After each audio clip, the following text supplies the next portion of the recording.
Sabarmati jail में बंद अतीक अहमद को जब यूपी लाया जा रहा था तब हर तरफ सवाल सुनाई दे रहे थे। कानून की गाड़ी सड़क पर पलट तो नहीं जाएगी, इंसाफ का पहिया रास्ते में फिसल तो नहीं जाएगा, किसी पुलिस वाले के हथियार फिर से छीन तो नहीं लिए जाएंगे, अदालत से पहले सड़क पर ही एक बार फिर से फैसला तो नहीं सुना दिया जाएगा। कानपुर वाले विकास दुबे की कहानी प्रयागराज वाले अतीक अहमद के साथ तो नहीं दोहराई जाएगी। बस इस फिर से के सवाल ने तमाम न्यूज़ चैनलों की गाड़ियों को करीब पौने 1300 किलोमीटर तक अहमदाबाद से प्रयागराज तक खूब भगाया।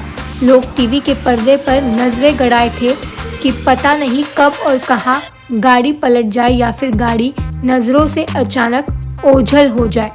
लेकिन कानून की गाड़ी एक ही ढर्रे पर हर बार नहीं पलटती है, शक यकीन में बदल जाता है। ठीक वैसे ही जैसे चमत्कार बार बार नहीं होता और जो बार बार हो वो चमत्कार नहीं होता।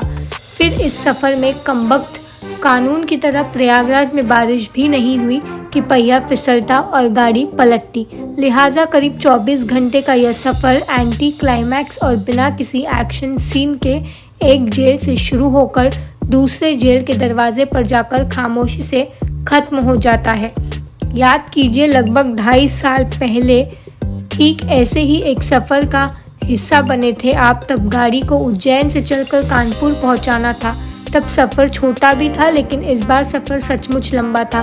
करीब पौने 1300 किलोमीटर की दूरी, 24 घंटे से ज़्यादा का सफ़र और 3 राज्यों की सीमाएं।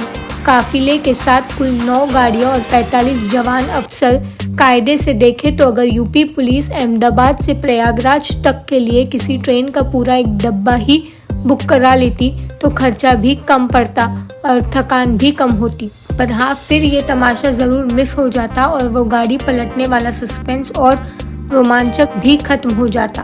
अब यह तो पता नहीं कि पौने 1300 किलोमीटर के सफ़र के दौरान इस जेल वैन ने कितने झटके खाए और कितनी बार अचानक ब्रेक लगा, मगर यह ज़रूर है कि अचानक लगते हर ब्रेक पर अतीक अहमद का ब्रेकडाउन ज़रूर हुआ होगा।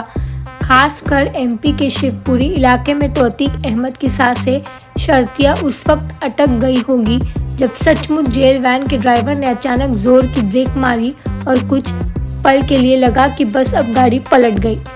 हुआ यह था कि जेल वैन के सामने एक गाय आ गई थी। गाय को बचाने के लिए ड्राइवर ने ब्रेक मारी, पर फिर भी गाय वैन की चपेट में आ गई और उसकी मौत हो गई।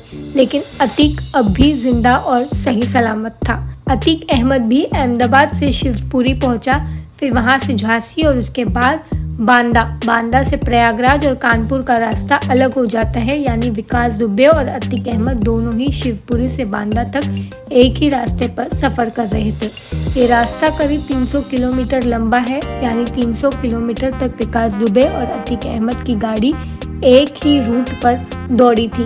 यकीनन इस रूट पर जाते हुए अतीक को विकास दुबे की कहानी याद आई होगी या फिर वैन में बैठे पुलिस वालों ने शायद याद दिलाई हो। प्रयागराज की इस नैनी जेल से अतीक अहमद मंगलवार की सुबह एक बार फिर बाहर आया और उसे जेल से प्रयागराज की एमपी एमएलए कोर्ट ले जाया गया, जहां उसकी मौजूदगी में मुकदमे का फैसला सुनाते हुए उसे दोषी करार दे दिया गया। साथ ही अन्य कुछ आरोपियों को भी अदालत ने दोषी माना है।